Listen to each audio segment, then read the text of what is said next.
When my daughter shouted, "You will either serve my husband or get out of my house," I did not respond in anger. Instead, I smiled, took my suitcase, and left, leaving behind the house I had paid for with my life. She was waiting for me to break down as usual. But this time, everything was different. A week later, I had 22 missed calls, and that was far from the end of my plan. They will regret their words and their actions. Before we continue, please subscribe to the channel and let us know where you are listening in the comments.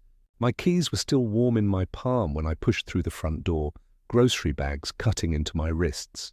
The Saturday afternoon light filtered through the living room curtains, casting everything in that soft spring glow that usually made me smile. Not today. Harry was sprawled in my leather recliner, Martha's last gift to me before the cancer took her. His stocking feet were propped up, a half-empty beer bottle dangling from his fingers. The remote control rested on his belly like he owned the place, which I suppose he thought he did, old man. He didn't even look up from the basketball game. "Grab me another beer from the fridge while you're up." I set the grocery bags down slowly, feeling the weight of the milk cartons and bread loaves. The plastic handles had left red marks across my palms. "Excuse me, you heard me." Harry's eyes stayed fixed on the television screen. "Corona? Not that cheap stuff you drink?" Something cold settled in my chest. I bought those Coronas specifically for him. Spent my Social Security money on beer I'd never touch. "Harry, I just walked in. I need to put these groceries away." Now he looked at me. His face carried that familiar expression. The one that said I was being unreasonable, difficult. What's the big deal? "You're already standing." "I'm comfortable." The big deal is that this is my house. Harry's feet hit the floor with a thud. He stood slowly, using his height advantage like a weapon. At 30, he was bigger than me. Broader, but I'd been dealing with difficult people long before he was born.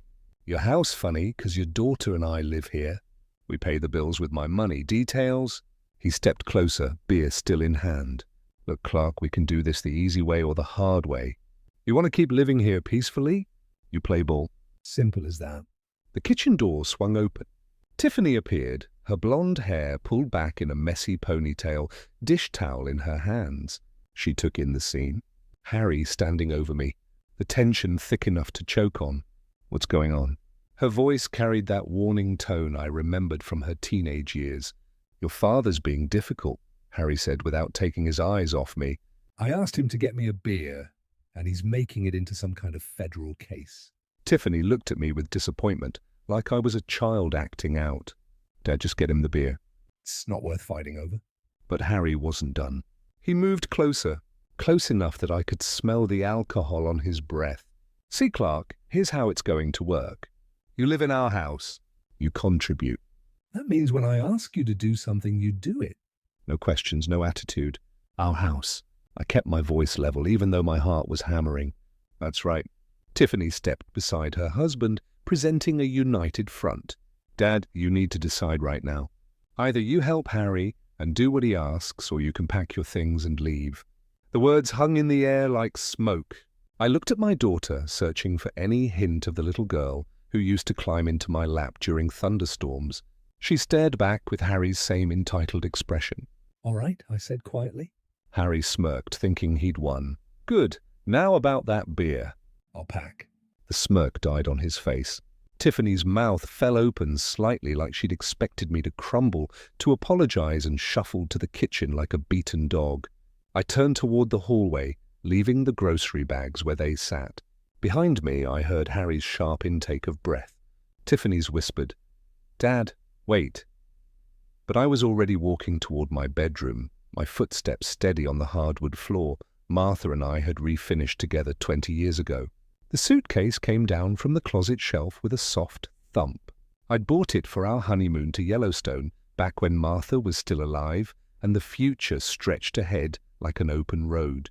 Now it gaped empty on the bed, waiting to swallow what remained of my life in this house. I packed methodically. Underwear, socks, 3 changes of clothes. Not everything, just enough. From the living room came the low murmur of urgent whispers, Harry's voice rising occasionally above Tiffany's softer tones. They were figuring out what to do, how to handle the old man's unexpected rebellion. My hands moved without conscious thought, folding shirts and rolling ties. The photo of Martha went into the side pocket, wrapped in tissue paper. My medications, reading glasses, the small leather journal where I tracked expenses. When I wheeled the suitcase down the hallway, they stopped talking. Harry had returned to his chair, but his posture was different now, alert, watchful. Tiffany stood by the kitchen doorway, arms crossed, trying to look stern, but failing to hide her uncertainty. Neither of them said goodbye. The car started on the first try. My old Buick, reliable as always. I backed out of the driveway without looking at the house, without seeing if they were watching from the window. The 30-minute drive to Pine Lodge gave me time to think. The memories came in waves as I drove through downtown Kalispell. Tiffany's college tuition, $40,000 a year for that fancy private school she had insisted on. I'd worked overtime at the bank for 4 straight years, taking on extra clients, staying late to review loan applications. My hands cramped just remembering all those forms. Her wedding had cost $25,000. Harry's family couldn't afford their half, so I'd covered it quietly, not wanting to embarrass anyone. The reception hall, the flowers, her dress, everything had to be perfect for my little girl's special day. Then came the house, $80,000 from my retirement savings for their down payment because young couples needed help getting started. That's what fathers did, I told myself. That's what Martha would have wanted. The monthly payments followed like clockwork. $200 for their mortgage, $300 for utilities, $500 for groceries when money got tight. My Social Security check disappeared into their lives piece by piece, and I'd convinced myself it was love. Pine Lodge Motel sat on the outskirts of town, a low building with faded paint and a neon sign that flickered intermittently. The room was small but clean. A bed, a chair, a tiny table by the window. I set my suitcase on the luggage rack and sat heavily on the mattress edge.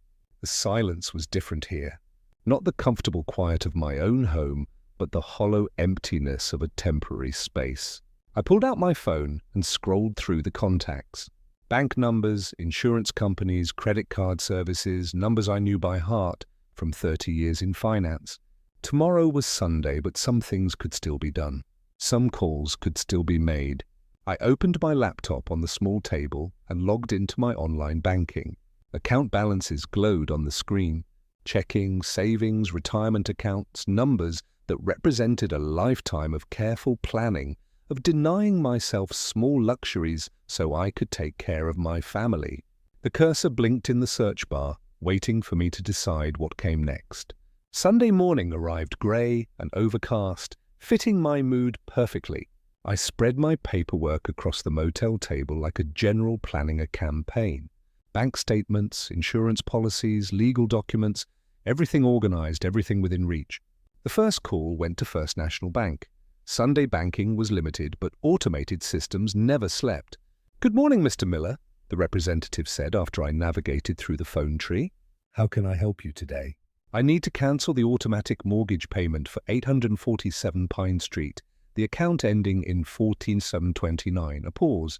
Computer keys clicking. "Sir, I show that payment has been active for 5 years. Are you sure you want to discontinue it?" "Completely sure." "May I ask the reason for the change?" "The homeowners no longer qualify for my financial assistance." More clicking. "Very well, Mr. Miller. The automatic payment will be cancelled effective immediately. You should receive written confirmation within 3 business days." The second call was easier. Geico had been insuring both their cars on my policy for 3 years. Harry's Silverado, Tiffany's Honda. $280 every month for vehicles I never drove. Coverage for accidents I'd never cause. "I need to remove 2 vehicles from my policy," I told the agent. "My daughter and son-in-law will need to establish their own coverage." "When would you like this change to take effect?" "Today." The credit cards took longer. Tiffany was an authorized user on 3 of my accounts, Visa, MasterCard, and the store card from Costco. $500 monthly I'd been paying on balances I'd never created, purchases I'd never made. "Mr. Miller, removing authorized users will require them to apply for their own credit." The Visa representative explained, "Any outstanding balances will remain your responsibility, but they won't be able to make new charges." I understand. "Remove them immediately." Each call felt like lifting a weight from my shoulders. 30 years of banking experience had taught me the system's ins and outs, the legal language, the proper procedures. Everything I was doing was completely within my rights. The life insurance change required written documentation, but I started the process. $1,000 that was supposed to go to Tiffany, money I'd owned to protect my family's future.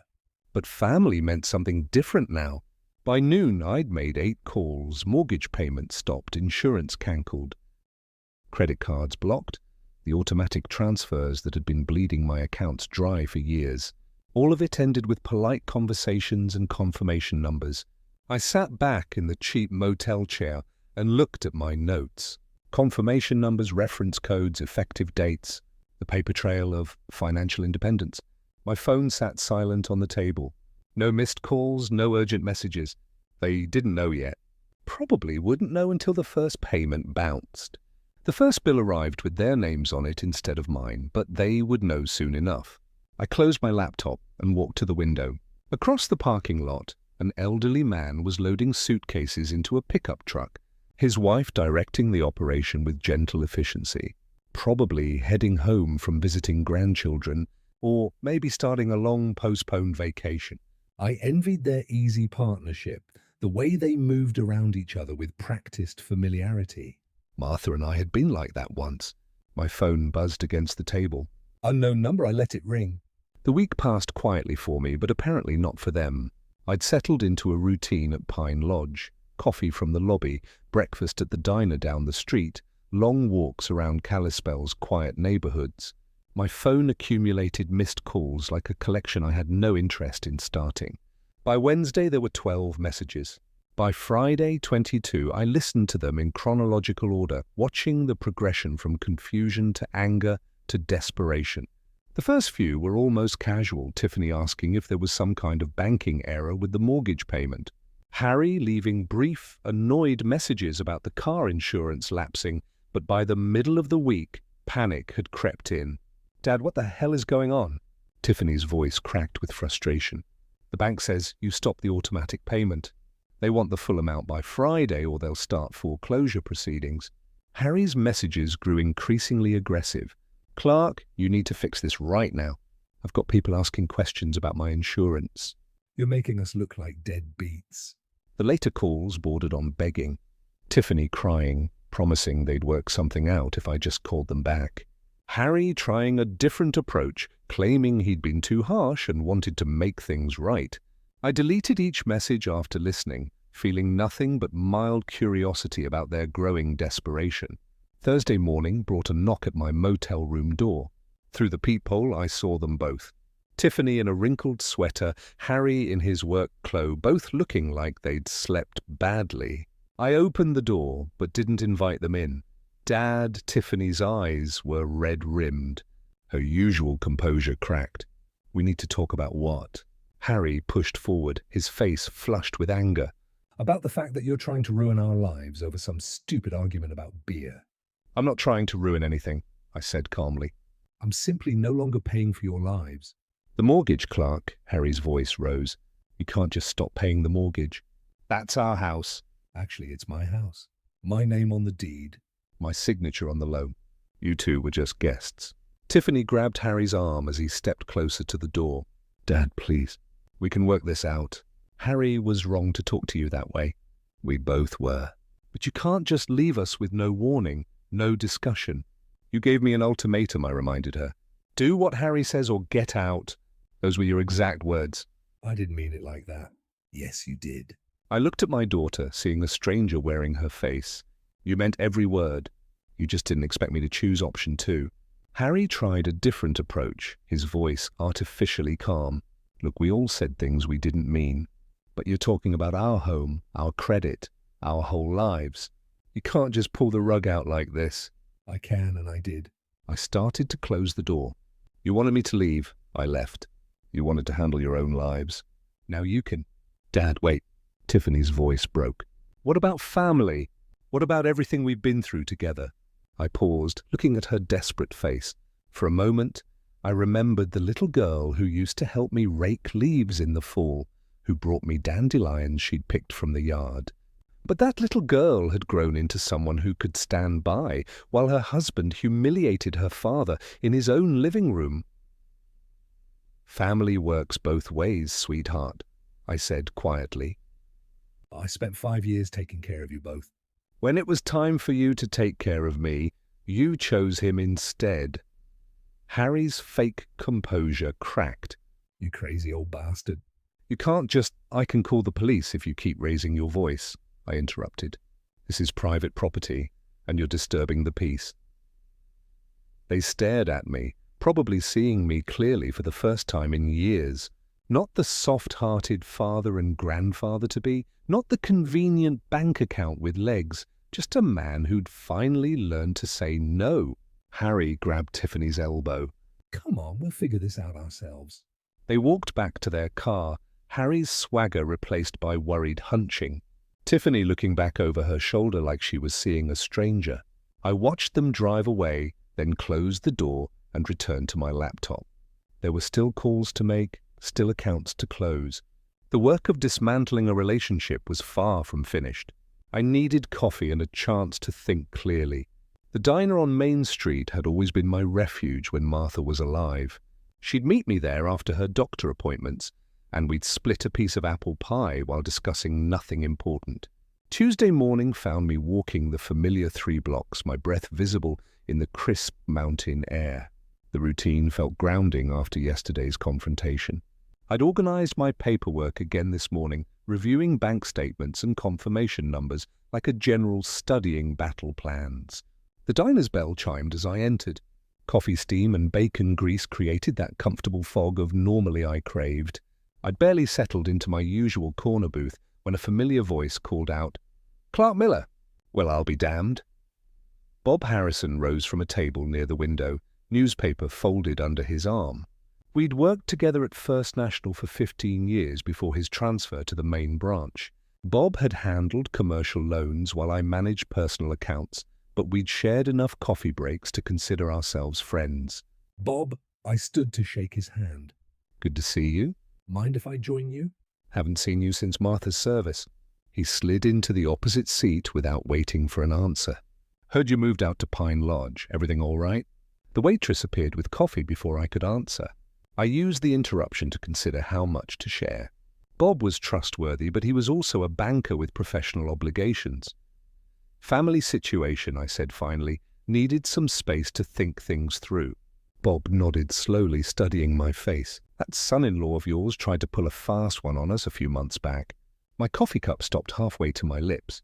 "What kind of fast one?" "Wanted a home equity loan on your house, $50,000. Bob's expression darkened. "Claimed it was his property. Brought in documentation and everything." The diner's ambient noise seemed to fade. My house? He said. He owned my house. That's right. Had some paperwork that looked official at first glance, but when we ran the title search, Bob shook his head. "Everything came back to you, of course. Clean title, no co-signers, nothing that would give him any claim to the property." I set my cup down carefully, processing this information. When exactly did this happen? December, maybe January. I handled the application personally because of the amount involved. Bob leaned forward, lowering his voice. "Clark, he wasn't just mistaken about ownership. This was deliberate fraud. The documents he brought in were forged. The implications hit me like cold water. 3 months ago, Harry had been planning to steal from me. This wasn't desperation born from our current crisis. This was premeditated deception. Did you report it? We rejected the application and flagged his information in our system. Technically, since no money changed hands, it's a grey area legally, but I kept copies of everything." Bob studied my expression. You really didn't know about this? I shook my head, thinking about all those monthly payments I'd been making, all the dinners where Harry had complained about money troubles while planning to rob me behind my back. What was he going to use the money for? Bob glanced around the diner, then leaned closer. "According to his application, home improvements, but word around town is Harry's got gambling debts. Pretty substantial ones." How substantial? Jim Morrison might know more. You remember Detective Morrison? He mentioned something about Harry being a regular at Glacier Peaks Casino. I did remember Jim Morrison. We'd served on the church building committee together, and his daughter had been in Tiffany's graduating class. If Jim had information about Harry's gambling, it was probably accurate. Bob, I appreciate you telling me this. I pulled out my wallet to pay for coffee I'd barely touched. Clark, be careful. A man who'd forged documents to steal from family might do other desperate things when he's cornered. I walked back to Pine Lodge with my mind racing. Harry's beer demand and disrespect suddenly made more sense. He had already seen me as a mark, a convenient source of cash for his gambling habit. The ultimatum wasn't about establishing dominance. It was about maintaining access to money he believed he was entitled to steal. Back in my motel room, I opened my laptop and created a new document titled Harry Thompson Evidence. Bob's revelation was just the beginning. If Harry had been lying about this, what else had he been hiding? The courthouse closed at 5 p.m. I had 1 hour to file the paperwork that would change everything. After lunch, I'd driven straight from the diner to the Flathead County Courthouse, an imposing brick building that had intimidated me as a young man, but now seemed like an ally. The clerk's office was on the second floor, staffed by a middle-aged woman who processed my eviction notice with professional efficiency. Mr. Miller, you understand this is your daughter's residence? She reviewed the property deed I'd provided, comparing it to the eviction documents. It's my property. The residents have violated the terms of their occupancy. What terms would those be? I'd prepared for this question. Verbal agreement requiring mutual respect and contribution to household expenses. Both conditions have been breached. She stamped the papers with practiced authority. 30-day notice period begins today. If they contest, we'll schedule a hearing. Otherwise, the sheriff will serve final papers after the deadline. How long before they receive this? Sheriff's Department handles service of process, usually within 48 hours. I thanked her and collected my copies, feeling the weight of legal authority behind my actions. No more financial manipulation or emotional blackmail. Everything was going through proper channels. Now my next stop was the police station. Detective Jim Morrison's office was tucked in the back corner of the building, a cramped space dominated by filing cabinets and coffee-stained paperwork. Jim had aged since I'd last seen him. More grey hair, deeper lines around his eyes, but his handshake was still firm. Clark, what brings you to my corner of the world? Information gathering. Bob Harrison mentioned you might know something about Harry Thompson's gambling activities. Jim's expression shifted to professional interest. Your son-in-law? What's the context here? I explained the situation briefly. The ultimatum, my departure, the discovery of Harry's attempted loan fraud. Jim listened without interrupting, occasionally making notes. Harry's definitely known at Glacier Peaks, Jim said when I finished. Regular player, usually at the poker tables. Staff mentioned he's been more frequent lately, playing higher stakes. Any idea how much he owes? Different creditors, different amounts. We've had calls about collection issues. Nothing criminal yet, but heading that direction. I'd estimate 18 to 20,000 total. The numbers staggered me.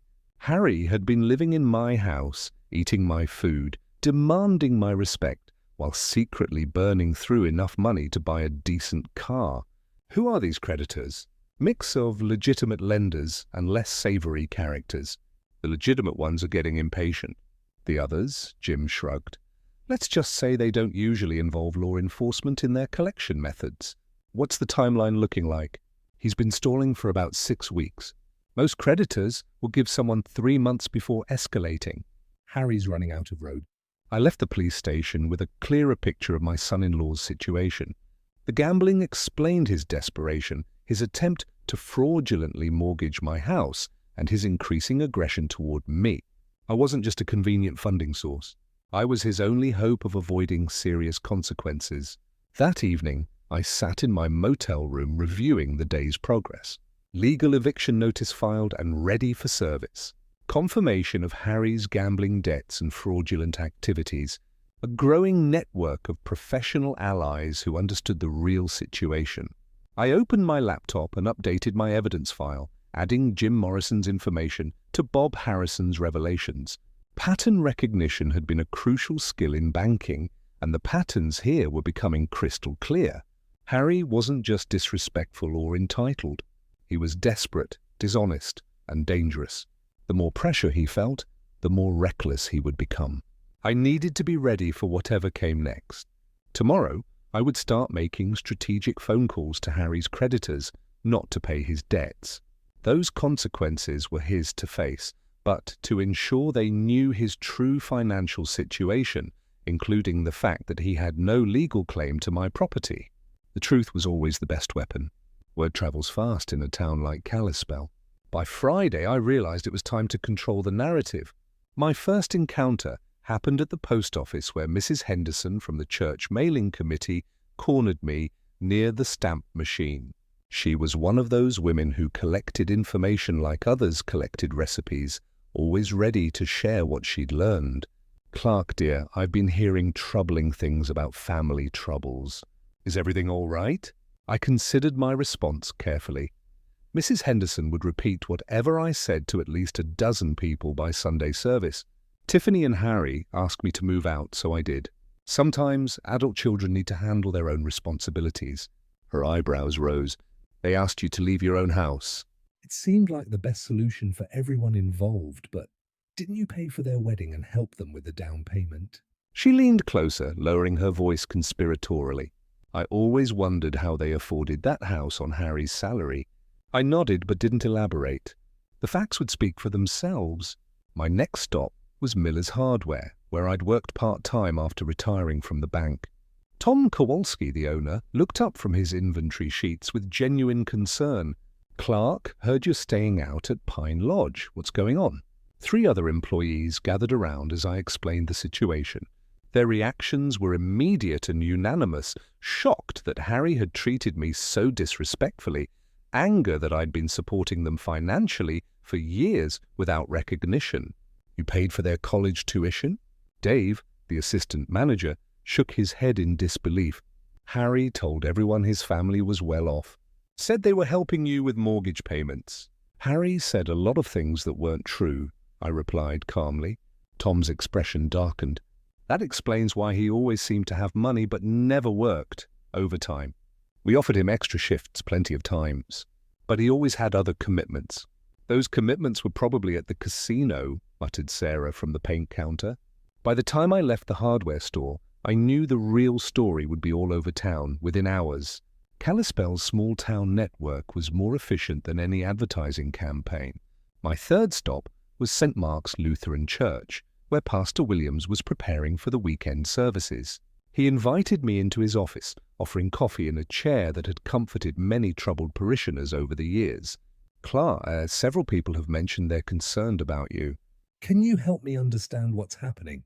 I appreciated Pastor Williams' direct approach. He wasn't fishing for gossip. He was trying to help a member of his congregation. "Pastor, I've been financially supporting my daughter and son-in-law for 5 years. Last weekend, they made it clear that my presence in the house was conditional on my following Harry's orders. I chose to leave rather than accept that arrangement. That must have been incredibly painful." "It was clarifying," I said honestly.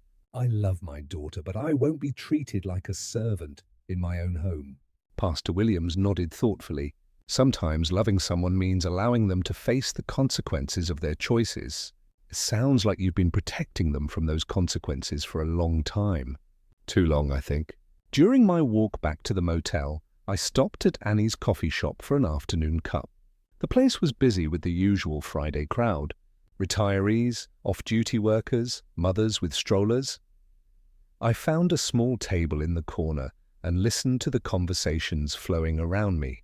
"Heard Harry owes money all over town. Clark Miller's been paying their bills for years. Always seemed odd how they lived so well on his salary." The information was spreading exactly as I'd expected. Small towns were like organisms. They processed information quickly and efficiently, separating truth from fiction through collective wisdom. My phone rang as I was leaving the coffee shop. "Mrs. Patterson, my next-door neighbor for 20 years. Clark, I hope you don't mind me calling." I wanted you to know there's been a lot of shouting at the house lately. Mostly Harry, but Tiffany too. Yesterday, the police drove by twice. "Thank you for letting me know, Mrs. Patterson. I appreciate you keeping an eye on things." Are you safe where you're staying? Do you need anything? The genuine concern in her voice reminded me that community support came in many forms. I'm fine, thank you. just taking things one day at a time. That evening, I sat in my motel room reviewing the day's conversations. The social pressure was building naturally without any vindictive effort on my part. People simply recognized injustice when they saw it clearly. My phone rang again. Unknown number, but I recognize the area code. One of Harry's creditors, most likely. I let it go to voicemail, then listened to the message. This is Marcus Webb from Frontier Financial Services. We're looking for Harry Thompson regarding a past due account. Please call us at your earliest convenience. They were calling me because Harry had probably listed my house as his address on credit applications. More evidence of his deception. More proof that he'd been planning to make me responsible for his debts. I deleted the message and opened my laptop. Time to update my evidence file with today's discoveries. I should have expected them to fight back.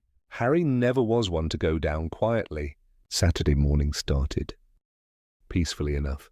I was reviewing bank statements over coffee when my phone began ringing. First Tom from the hardware store, then Mrs. Henderson, then Pastor Williams. Each call brought the same disturbing news. Harry was making rounds through town, spreading an alternative version of events. Clark, I think you need to know what he's saying. Tom's voice carried barely controlled anger. He came in here about an hour ago, loud as you please, telling everyone you abandoned them without warning. Claims you promised to always take care of them, then changed your mind out of spite. What exactly did he say? That you're having some kind of mental breakdown? Said you threw them out because Tiffany wouldn't let you control every decision in their lives. Tom paused. He's also claiming there's a family medical emergency that requires money, and you're refusing to help. I thanked Tom and hung up, my mind already working through the implications. Harry was desperate enough to launch a public relations campaign, which meant the pressure from his creditors was intensifying. The next call confirmed my suspicions. Mr. Miller, this is Detective Morrison. I wanted to give you a heads up. Harry Thompson was here this morning filing a complaint about elder abuse. Claims you're being manipulated by someone at the bank to make bad financial decisions. Elder abuse. Complete nonsense, of course. But he's trying to create an official record of your supposed mental incompetence. I told him we'd need medical documentation and witness statements, which he obviously can't provide. 20 minutes later, my phone rang again. Tiffany's number. Dad, please pick up. I know you're angry, but there are things you don't understand. Her voice was thick with tears. I'm pregnant, Dad. The stress from all this is making me sick. The doctor says if things don't calm down, I could lose the baby. I felt a familiar twist in my stomach, the same protective instinct that had made me vulnerable to their manipulation for years. But something in her tone seemed rehearsed, desperate in a calculated way. Congratulations on the pregnancy, sweetheart. When did you find out? Last week? Right before everything fell apart. Her voice broke convincingly. Dad, I can't lose my baby because of money problems. You always said family comes first. Family does come first. That's why I spent $60,000 on your education and $25,000 on your wedding. But what about now? What about your grandchild? The question hung in the air. If she was really pregnant, if there was really a medical crisis, then my actions could have unintended consequences. But the timing seemed too convenient. The emotional manipulation too practiced. Tiffany, have you seen a doctor about these pregnancy complications? A pause. I have an appointment next week. Which doctor? Dr. Richards at the women's clinic. I knew Dr. Richards. Martha had seen her for years. I'll call her office to see how I can help with medical expenses. Dad, you don't need to call. If there's a genuine medical emergency involving my grandchild I want to help, Dr. Richards will know the best way to handle things. Tiffany's voice became sharp. You can't just call my doctor. That's private information. You're right. You can have her call me directly to discuss payment options. The call ended abruptly. An hour later, I was walking downtown when I encountered Harry outside the First National Bank.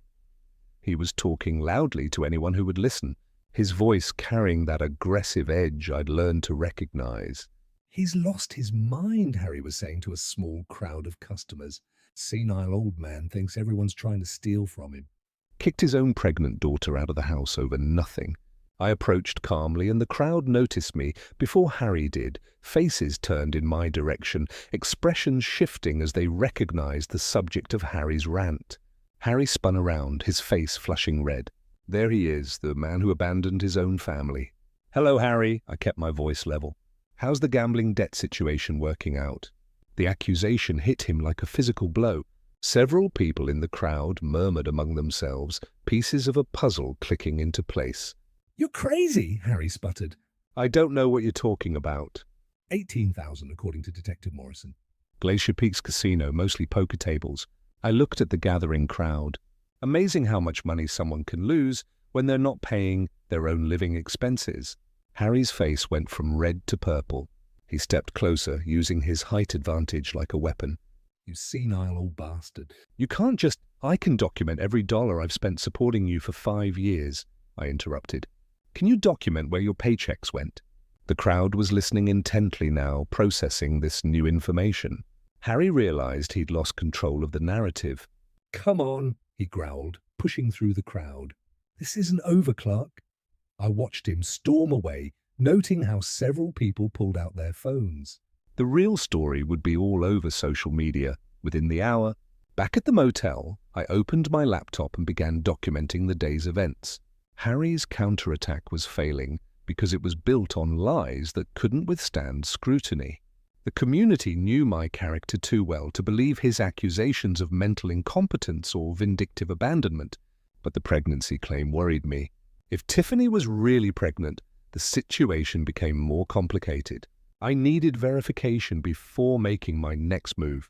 I picked up my phone and dialed Dr. Richards' office. If there was a real medical emergency, I would help, but I wouldn't be manipulated by fabricated crisis.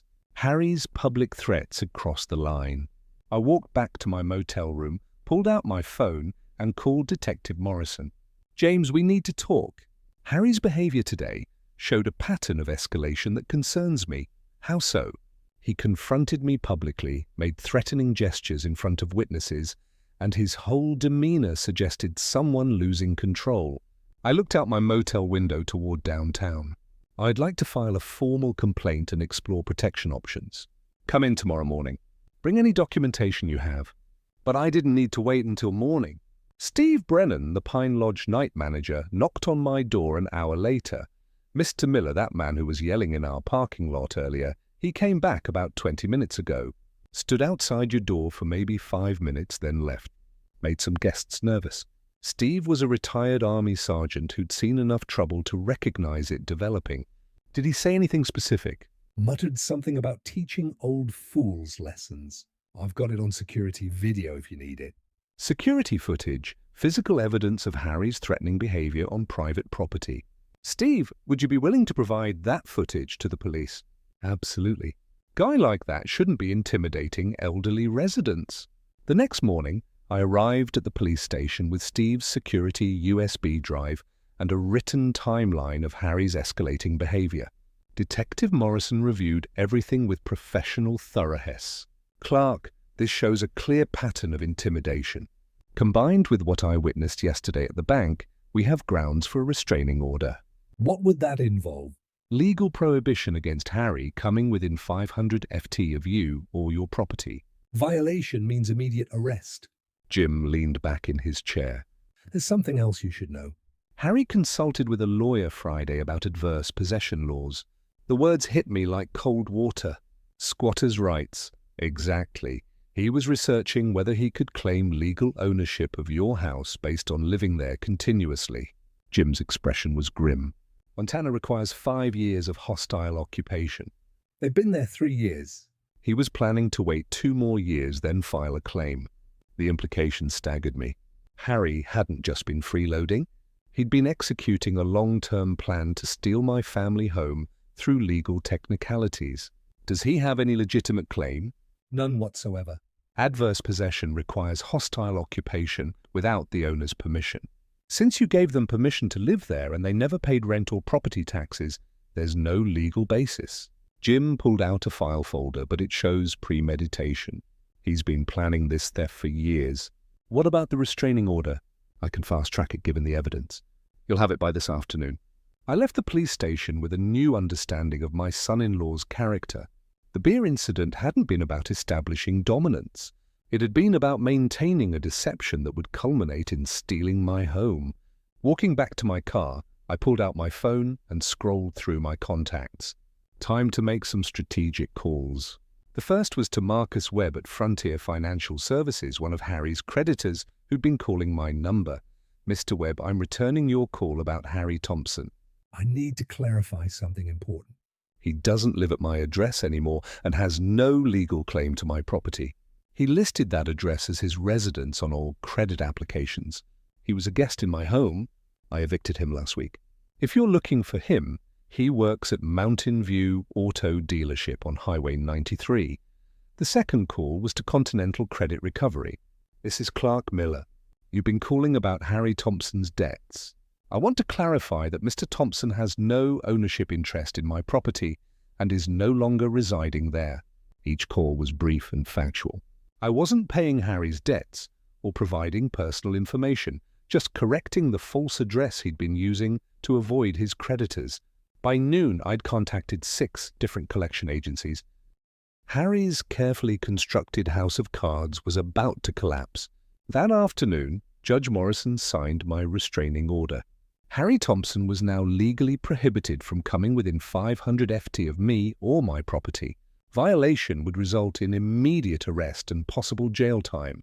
I drove back to Pine Lodge, feeling the satisfaction of justice properly applied. Harry had spent 3 years planning to steal my home. Now he couldn't even approach it legally. My phone buzzed with a text from an unknown number. "This isn't over, old man." I forwarded the message to Detective Morrison, then blocked the number. Evidence collection had become second nature. Monday morning, I filed the restraining order. By noon, I was watching Harry's world collapse from multiple directions. The courthouse clerk stamped the final copy with efficient authority. "Mr. Miller, this order is effective immediately. Any contact or approach within 500 FT constitutes a violation."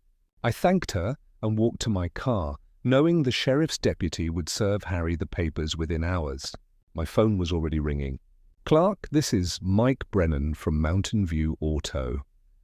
Mike was Harry's boss, a decent man who'd built his dealership on reputation and trust. "I need to ask you something directly. Are the things Harry's been saying about you true?" "What has he been saying?" "That you had some kind of breakdown and threw him out because of dementia. That there's a family medical emergency, and you're refusing to help." Mike's voice carried skepticism.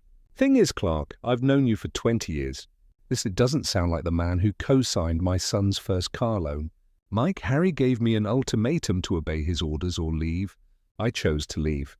There's no medical emergency, and my mental faculties are fine, as my banker, lawyer, and police detective can confirm." A long pause. "I was afraid of that. Clark, I've got 3 customers today who mentioned Harry owing them money. One recognized him from the casino. This is affecting my business. I understand. I'm going to have to let him go. Can't have this kind of controversy around customers who trust us with major purchases." 20 minutes later, I was having coffee at Annie when I saw the first debt collector pull up to my former house, Continental Credit Recovery, based on the magnetic door sign. I'd spoken with them Friday about Harry's false address claims. My phone rang. Tiffany's number. "Dad, there are men at the house asking about Harry's debts. They want to know about our assets, our income, everything." Her voice carried genuine panic now. What did you tell them? I told them the truth, that Harry doesn't own my property and no longer lives there. But they're talking about garnishing wages, seizing assets. Dad, I don't understand any of this. "Sweetheart, that's what happens when someone borrows money they can't repay. Those are consequences Harry created, not me." He owes 18,000. How is that possible? So she really hadn't known the full extent. Gambling debts. Glacier Peaks Casino, according to Detective Morrison. Silence on the line, then quietly. "He told me he was working overtime those nights. I'm sorry you're learning this way, Tiffany. And the sheriff's deputy was here too. Served Harry some kind of legal papers. He's been ranting and throwing things ever since. The restraining order. Harry was probably just realizing that his options had evaporated completely. Dad, he's talking about leaving town. Says there's nothing left here for him." Her voice cracked. "What am I supposed to do? Make decisions based on who Harry really is, not who you hoped he was." That evening, I parked across the street from my former house and watched the chaos unfold. 3 different creditor vehicles had visited during the day. Mrs. Patterson next door waved at me sadly.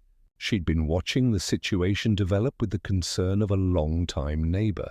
Through the living room window, I could see Harry and Tiffany arguing. His gestures were aggressive, desperate. Hers looked defensive, frightened. The fairy tale marriage built on my financial foundation was crumbling as reality intruded. My phone buzzed. A text from Steve at Pine Lodge. That guy tried to get in the building again, told him about the restraining order. He left, but he was really angry. I forwarded the message to Detective Morrison. Harry was violating the restraining order within hours of being served. His desperation was making him reckless, which made him dangerous, but it also made him predictable. A desperate man with gambling debts, no job, and legal troubles had limited options. He could face his responsibilities like an adult, or he could run. Given what I'd learned about Harry's character, running seemed most likely. I drove back to Pine Lodge, considering the implications. If Harry fled town to escape his creditors, what would happen to Tiffany? Would she go with him, choosing loyalty to a man who deceived her for years? Or would she finally see him clearly and make a different choice? Either way, the consequences were theirs to face. I'd spent 5 years protecting them from reality.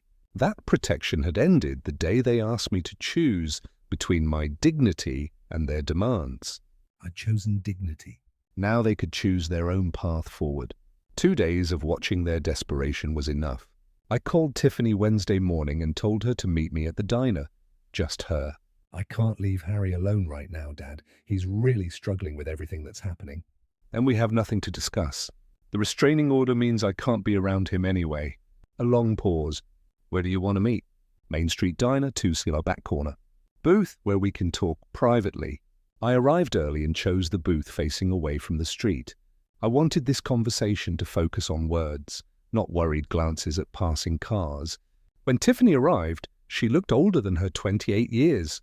Stress lines around her eyes, nervous fidgeting with her purse strap.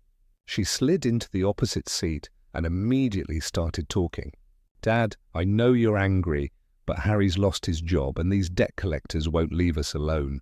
The phone rings constantly. People are showing up at the door demanding money we don't have. I waited until she finished, then spoke calmly. I'm offering you one chance to end this with some dignity, Tiffany. What do you mean? Public acknowledgement of the truth. Full disclosure of how much I've supported you both and an honest explanation of why I left. Her face flushed. You want me to humiliate myself in front of the whole town? I want you to tell the truth. There's a difference. What kind of acknowledgement? I'd spent 2 days thinking through exactly what justice required. Church announcement Sunday during testimony time. Letter to the editor of the Tribune. Facebook post visible to all our mutual connections. Full details about college tuition, wedding costs, mortgage payments, and the ultimatum that caused me to leave. Dad, people will think you had a father who loved you enough to sacrifice his retirement security for your happiness and that you took it for granted until it was gone. Tiffany stared at her untouched coffee. What about Harry? Harry is no longer part of any equation involving me. The restraining order is permanent. If you choose to stay married to him, that's your decision. But it means choosing him over any relationship with me. You're asking me to choose between my husband and my father. I'm asking you to choose between a man who threatened me and a man who raised you. The fact that you see those as equivalent choices tells me everything about how far we've drifted apart. She was quiet for a long moment, processing the implications. What about the house? It's been in our family for generations. It's going to the Montana Veterans Housing Initiative. 3 families of veterans will live there. People who understand what service and sacrifice actually mean. The words hit her like a physical blow. The will already changed, witnessed, signed, and filed with my attorney. I kept my voice gentle but firm. Even if you do everything I've asked perfectly, the house won't come back to you. That decision is final. Why? Because I need to know that any reconciliation between us is based on love, not inheritance expectations. For 5 years, you treated me like a convenient funding source. I want to see if there's anything left between us beyond financial dependency. Tiffany's eyes filled with tears. Real ones this time, not the calculated manipulation I'd grown accustomed to. I'm sorry, Dad, I really am. I never meant for things to go this far. Sorry isn't enough anymore, sweetheart. The whole town watched you and Harry treat me like a servant in my own home. They watched you choose his demands over my dignity. Words are just words now. I need to see actions. What if I can't do it? What if I can't stand up in front of everyone and admit how wrong we were? And you'll live with the consequences of that choice. Harry will probably leave town to escape his creditors. Men like him always run when things get difficult. You can go with him and start over somewhere else, or you can stay here and try to rebuild your life with honesty. And if I do what you're asking, then maybe over time we can build a real relationship, not based on money or guilt or obligation, but on mutual respect between two adults. Tiffany wiped her eyes with a napkin. How long do I have to decide? Sunday morning. Church starts at 10 high. If you're not there to tell the truth, I'll know you've made your choice. She stood slowly, looking older and more fragile than when she'd arrived. Dad, do you think you could ever forgive me? I looked at my daughter, really looked at her, and saw glimpses of the little girl who used to braid dandelions into crowns and demand bedtime stories about brave princesses. Forgiveness and trust are different things, Tiffany. I forgave you the day I decided to leave rather than fight, but trust has to be earned back. One honest action at a time. She nodded and walked toward the door, shoulders bent under the weight of a decision that would determine the rest of her life. I remained in the booth watching her drive away. Sunday was 4 days away. By then, I would know whether my daughter had the courage to choose truth over comfort, responsibility over loyalty to someone who had never deserved it. Sunday morning arrived clear and cold. I walked into St. Remark's, wondering if Tiffany would find the courage to tell the truth. The sanctuary was fuller than usual. Word had gotten around about some kind of family announcement. I took my regular pew, 3 rows from the front, and waited. Pastor Williams began the service with familiar hymns and readings, but I could feel the congregation's anticipative energy. When testimony time came, Tiffany stood from the back row. She looked small walking down the center aisle, but her steps were steady. At the podium, she gripped the edges and looked out at faces she'd known her entire life. I need to tell you all something important about my father. Her voice carried clearly through the silent sanctuary. For the past 5 years, Clark Miller has been supporting my husband and me financially. He paid $160,000 for my college education when I could have gone to a state school. He paid $25,000 for my wedding when Harry's family couldn't afford their share. Murmurs rippled through the congregation. These were specific numbers, documented sacrifices that painted a clear picture. He gave us his family home, the house his parents left him, where he'd lived with my mother for 20 years. When we couldn't make mortgage payments, he paid them. When we needed groceries, utilities, car insurance, he paid for everything while living on Social Security. Her voice strengthened as she continued. 3 weeks ago, when my father wouldn't follow my husband's orders like a servant, we gave him an ultimatum.